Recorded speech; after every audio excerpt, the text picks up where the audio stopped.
All right. So let me get that. Let me get that going right there.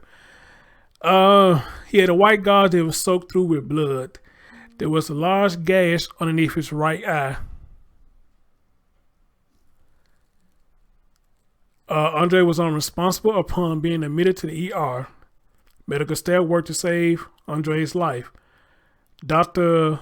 Vidhay, I guess that's his name, Vidha, Hefner, MD, diagnosed Andre as sustained and severe blunt force traumatic injuries to the head.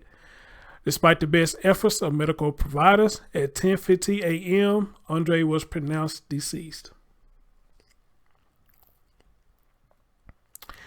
At 9:59 a.m., City of Milwaukee police officer Deborah Stacy responded to the Children's Hospital of Wisconsin and conducted an interview with Anthony Anderson, who provided the following information to police. Anthony Anderson has been dating Neil Moore, who lives with her mother, Alicia McCroy.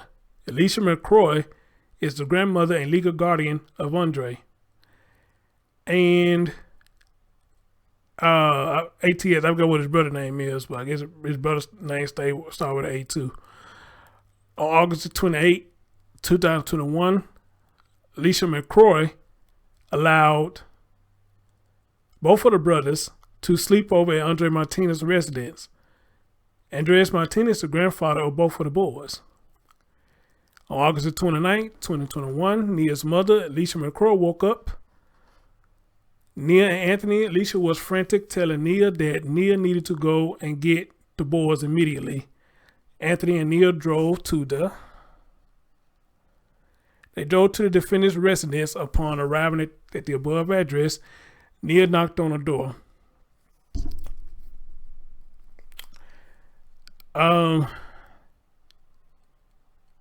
ATS opened the door and immediately ran out to the car. Nia walked into the house looking for Andre.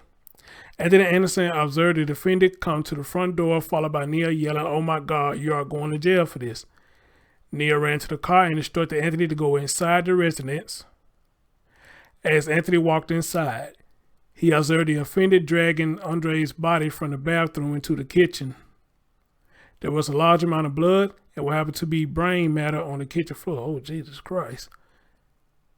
There was brain matter on the kitchen floor and on the walls. The defendant's entire body was covered in blood. ARS appeared unconscious. Head looked ripped open with the skull exposed. Anthony took his shirt off and wrapped it around Andre's head. Anthony carried Andre out to his car and then rushed him to the St. Joseph's Hospital.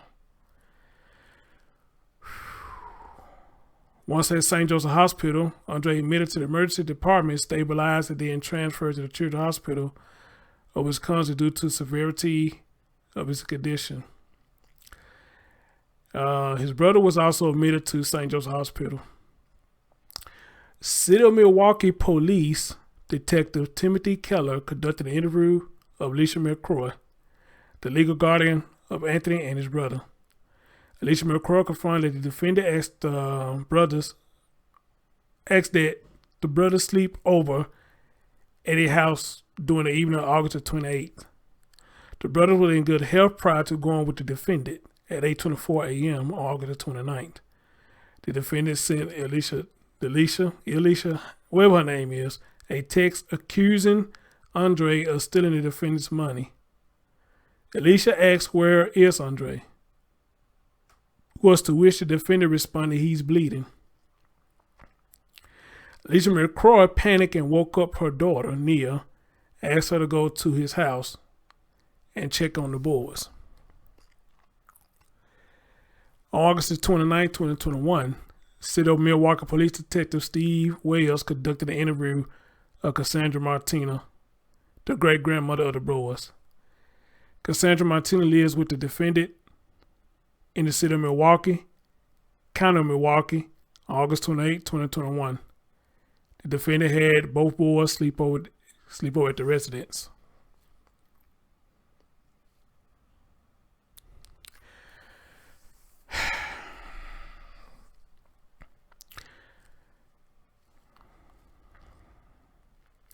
Sometime during the morning hours of August 29th, Cassandra was awakened by the defendant yelling at Andre. Cassandra looked up and saw the defendant striking Andre with a hammer all over his body, including the head and the back. The defendant put the hammer down and used Cassandra's wood cane to strike Andre repeatedly. Andre fled the room and went into the kitchen. The defendant followed Andre to the kitchen and continued to repeatedly strike Andre. Though Cassandra could not see past the living room into the other rooms of the residence, Cassandra could hear the defendant continue to beat Andre.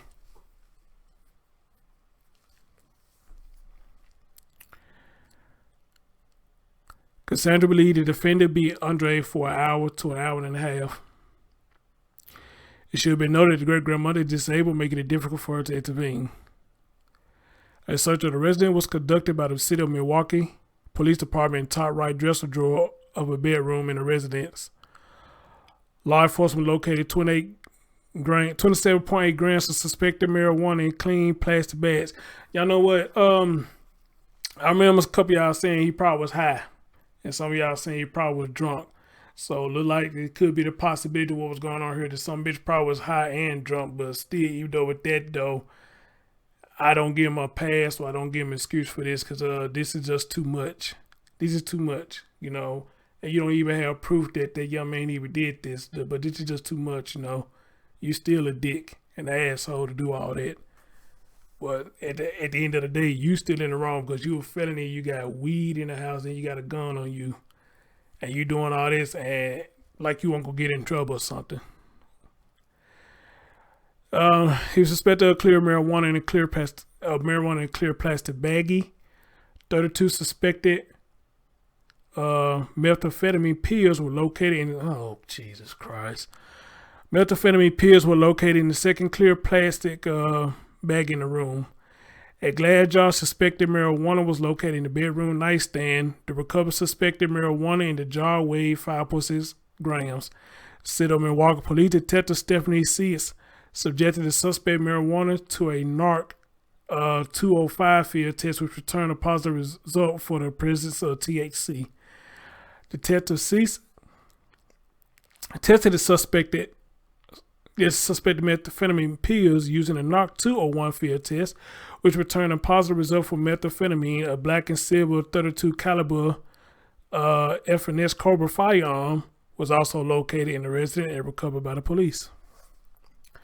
City Police Officer Trisha Clauser, I guess that's her name, responded to the Children's Hospital, where she was briefed by one of the original responder officers, City of Milwaukee Police Officer Jesse Bitness, at 9:02 a.m. on August 29, 2021.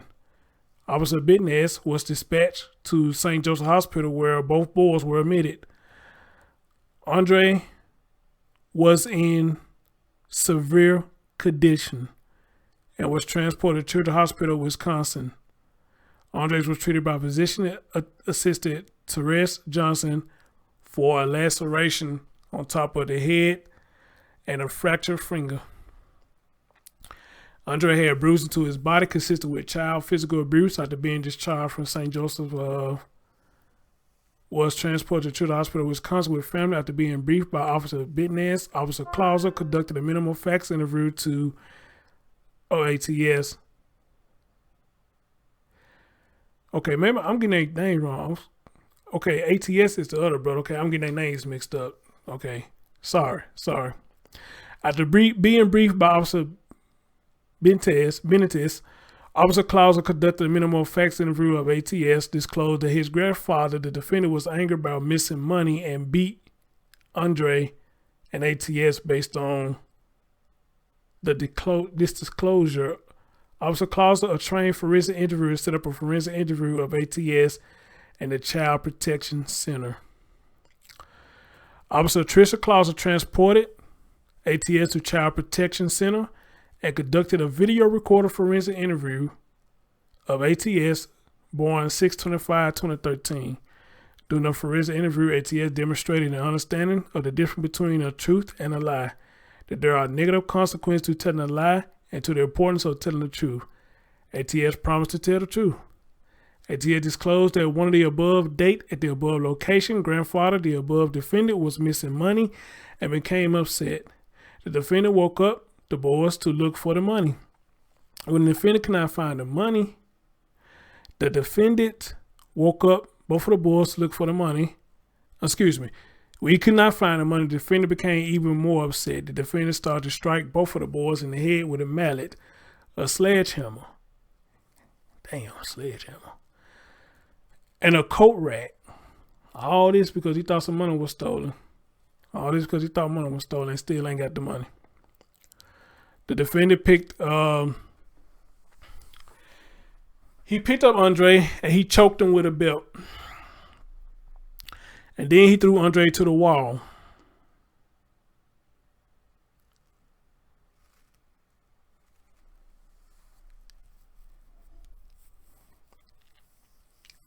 He picked him up, choked him with a belt, then he threw him into the wall. Causing Andre to bleed a lot. The defendant took a cane and began to strike both of the boys in the head with the cane. According to ATS, his great-grandmother was sitting on a couch and saw everything. Let me pause right there for a minute because I saw somebody come in the comment section. They said, okay, even though she is disabled, you mean to tell me she could pick up the phone and call 911 or either get out the house and go get a neighbor or go call for help or something? Say, you know what? I ain't think about that. That's a good question. So now I'm asking the same thing now. You know, I mean, just how disabled was she that she couldn't even get up and go call the police or dial 911? Or was she scared of this man too, staying up in her house? This man staying up in his mama house, big grown ass man still staying up in his mama house, 50-some years old, still committing felonies, knowing he's a felony, still committing crime while staying at his mom's house. All right. And the more and more we get into this, now I'm understanding now why Nikita did not want him around the children because she knew how her dad was. Her dad is a menace. He's a menace. He's a fucking nutcase. He's a fucking animal. That's why she didn't want the children around her dad. But now you got to bring it all the way back to her mom. Why did her mom agree to sit up here and let them boys go up to their man's house, knowing that if it is true, the information that I got, back in 1989, he killed the child? Ain't no way in hell, I don't give a damn how many years it's been. Once you kill a child, I'm not letting you nowhere near any children that's mine. I'm not letting you around any children that I'm watching. All right? Because at that point, I don't trust you. And it's a conflict of interest to even be fucking with you like that when children is around. Don't come to my house. Don't call my phone. Don't say I want to say hey to my grandchildren because you know what I'm going to tell you? Fuck you. No. Even you speaking to them at this point, to me, is a death wish.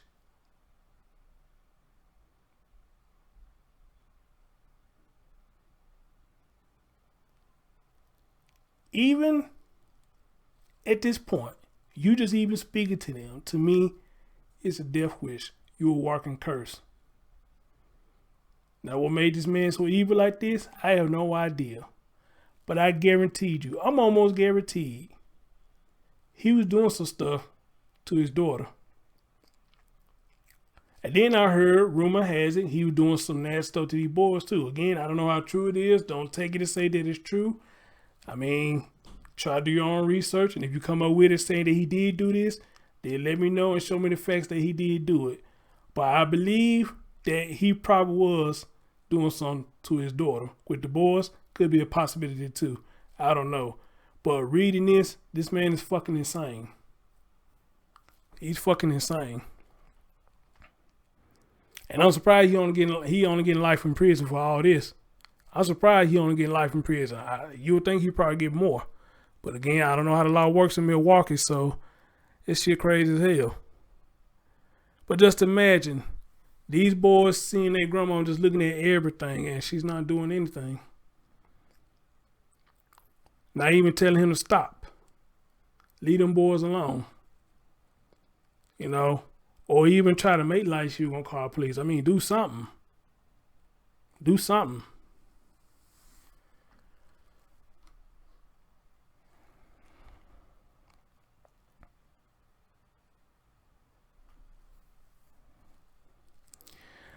But it goes on to say that the defendant struck Andre with a mallet to every part of his body. He was bleeding on the ground for the defendant's action when the defendant stomped on his stomach. Oh man, look at this shit. He got him on the ground, then he started stomping him. And this is why I tell y'all, this guy, I don't think this is about money. I think this is something way more than about money. I don't think this got shit to do with money. This man beat this boy for reading all this as if he had a personal vendetta against him. Or he's angry with somebody, he taking it out on them boys. So he stomped him in the stomach. The defendant also used a sledgehammer to strike him. After beating him incessantly, however you say that word, the defendant carried his body to the bathroom and attempted to rinse the blood off in the shower. Andre's body would not stop bleeding. His brother confirmed that he and Andre just went over to the defendant's residence yesterday to sleep over, and that all of the above events, all of the above events happened at the defendant's residence. The above listed address on August 30, 2021, Dr. Brian Peterson, a forensic pathologist and a medical examiner for Milwaukee County, conducted an autopsy of the body of Andre. Dr. Peterson found that the skull of Andre was severely fractured, consistent with multiple blunt force blows to the head. Andre also suffered severe injury to the brain. Andre suffered trauma to the back, including hemorrhage around the kidneys. The cause of Andre's death was the result of multiple blunt force injuries to the head, and the manner of Andre's death was ruled a homicide. On August 30th, City of Milwaukee Police Detective Timothy Keller and Jeremiah Jacks conducted an in-custody interview of the defendant, during which the defendant made the following admission against the defendant's interests. In May of 2021, the defendant returned to the Milwaukee area from Indiana, where the defendant was taking care of his mother. Upon returning to Milwaukee, the defendant wanted to reconnect with his grandchildren. The defendant learned that Andre had a problem stealing. That's what I want y'all to see right there. All right. According to him, Andre had a problem with stealing. So that's why when he had this money missing, this so-called money missing, this is why, this is why he claimed why he did what he did. Because he heard Andre had a history of stealing. I don't know how true that is, how true that not is. But regardless of what, still, what you did was way overboard. Way overboard. All right. But if I had to choose if I believe it or not, I would say I don't believe it. I don't. I believe he making up shit. He just making up shit as he's getting his ass in trouble. He using that boy for a scapegoat, and I guess in a sense trying to justify what he did. Just like a lot of nutcases like him do stupid shit like that and try to justify what they did. All right? As if they had a reason. Even though they know they're going to get in trouble. But they're going to justify what they did. But see, again, here's the thing though. Did you ever get to prove that he stole anything from you? Did you ever get back the money that you claimed that was stole? Or could it be you just stay high and drunk? You probably around your little buddies or whatnot, somebody pickpocket your ass and you didn't know it. But you just that much of a damn idiot. You gonna put it on these defenseless boys. All right? And I asked a question last night. The story at first was he wanted them to spend the night to get him some school supplies. And I asked y'all last night, how many of y'all think he really wanted to get him school supplies, or do y'all think that this whole thing was planned? Because it almost sounds like now that he planned to do this, because maybe he got a vendetta against his daughter. That's what I think.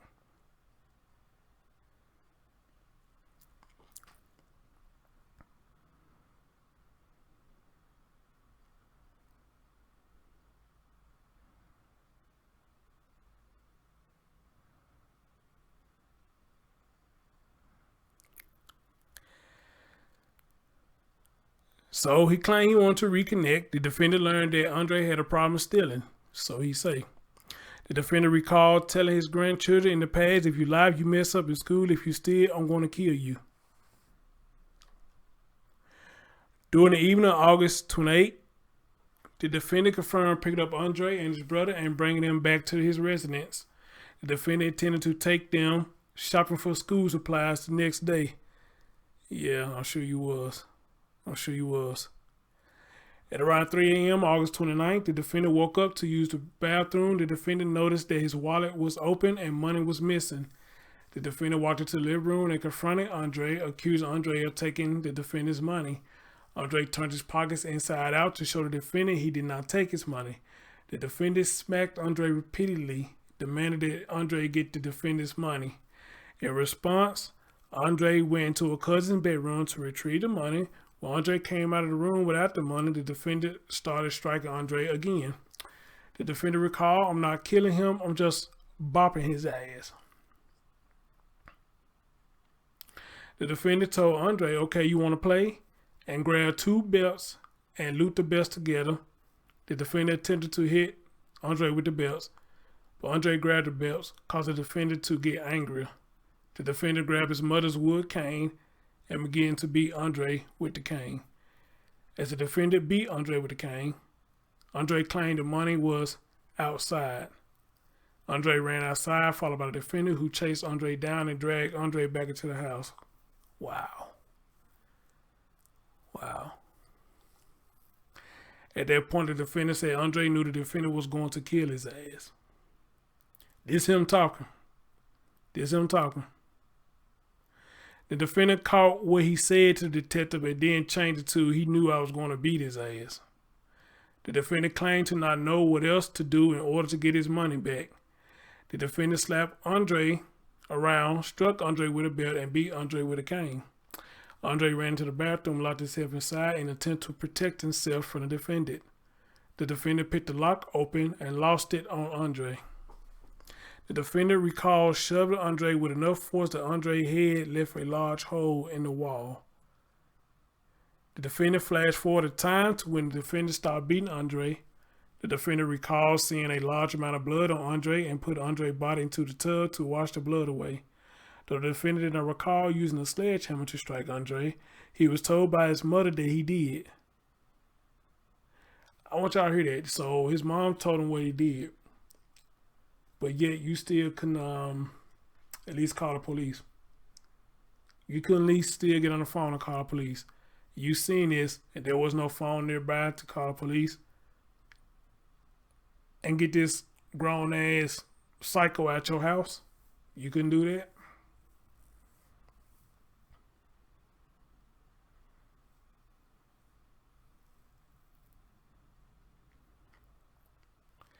So he claimed he do not recall using a sledgehammer to strike Andre. He was told by his mother that he did. The defendant admitted to losing control, claiming that he will have to deal with this shit for the rest of his life. Like he really give a shit. That man don't give a shit. During the interview, the defendant admitted to killing that boy. All right, there go my answer right there. He killed the boy in 1989.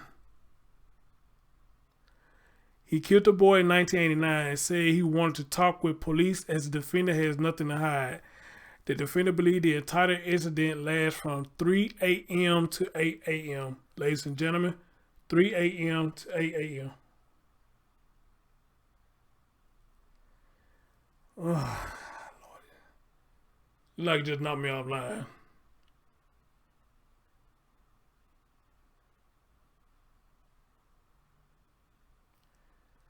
All right, let me hurry up with this thing, man. This thing keep knocking me offline and stuff, man. So let me hurry up, try to get through with this.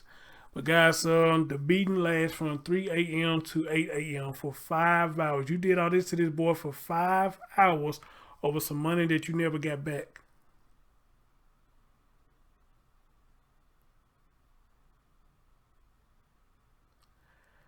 Over some money that you never got back. Detectives Keller and Jax asked the defendant whether the defendant knew that Andre needed medical care at any point during the above incident. The defendant confirmed knowing that Andre needed emergency medical treatment when the defendant put Andre in the bathtub. Andre kept wanting to go to sleep, and there was a large flap of skin, oh God, coming off of Andre's head. The defendant kept Andre awake and washed as much blood away as possible, but did not seek medical care. That boy was going in and out of consciousness. That's why he wanted to go to sleep. And I have heard stories that people, when they get hit in the head, stuff like that, it do make them want to sleep for some reason. I don't know why. There's a story I did about this girl named Cashla Francis, something like that. She got jumped at school because she was being bullied. She was getting stomped in the head. And she kept telling her mama she just wanted to go to sleep. She doesn't want to go to sleep. When she went to sleep, she tried to get her up and come to find out her baby was dead. So I don't know if anybody been hit in the head to the point where you got knocked unconscious or however this shit goes.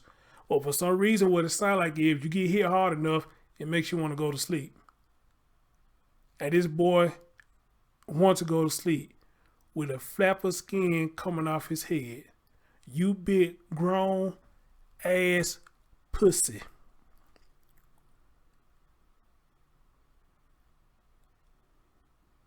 Big grown ass man beat a 12-year-old and then hit the 8-year-old over some fucking money that he didn't have proof that any one of them stole the damn money.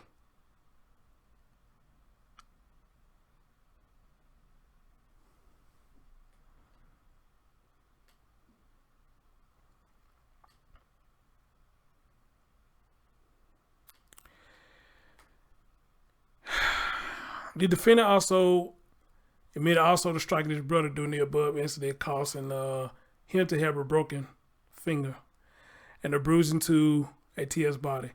Finally, the defendant confirmed that the firearm located in the above residence, a black and silver .32 caliber F&S Cobra, belonged to the defendant, and that the defendant is a convicted felon and cannot possess firearms. A review of CCAP established the defendant has the following felony convictions, which remain of record and unreversed.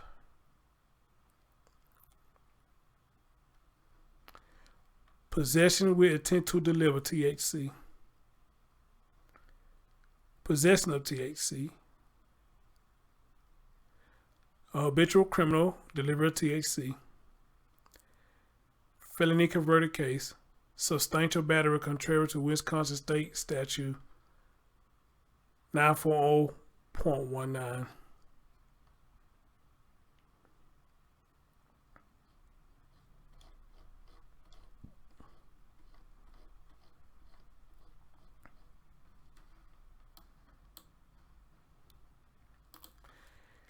Saddest part about this, that was the granddaddy. You know, the one that we all looked up to. We was growing up, grandma and granddaddy. It was people we could look up to. A lot of time, there was people we can go to. We want to get out of trouble. A lot of time, grandma and granddaddy used to save us back in the day. But for some reason, they couldn't save us from them because a lot of time, grandma and granddaddy get a hold of that ass. You know, yeah, they show you, hey, we may be old, but we'll still get real with you.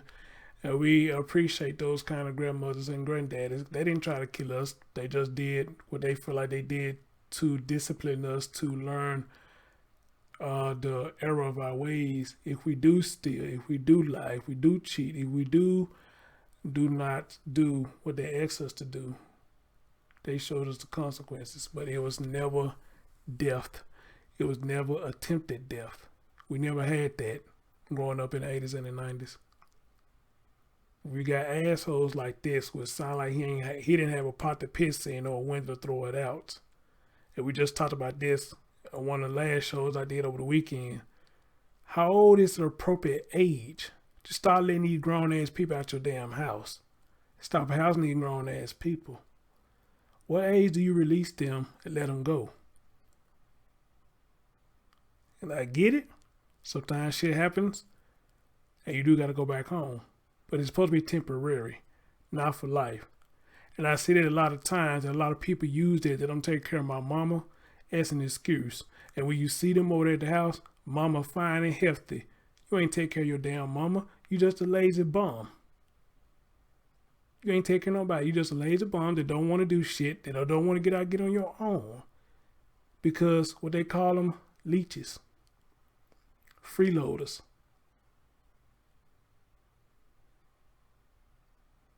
But they use it as an excuse so nobody won't say nothing negative about them. When it should even matter what people think about you.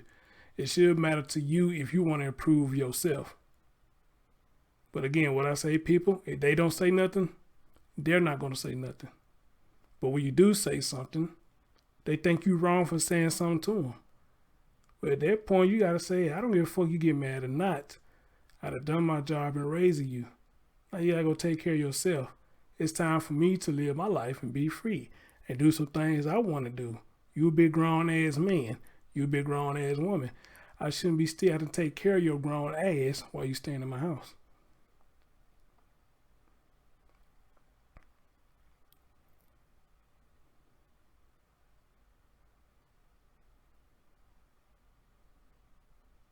But a lot of parents let these folks get away with this shit. And this is what a lot of them do. Get too comfortable and get too lazy and won't do shit. This man comes to get in trouble with the law, which I don't even understand how his mama even let him stay with him. Cause again, it had to be me. I can't fuck with you, dude. You got too much stuff going on with you. I can't fuck with you. But everybody different though. And then you at this woman house still doing the same thing and your dumb ass in trouble. And now you went way overboard when you did this fuck shit right here. Way overboard.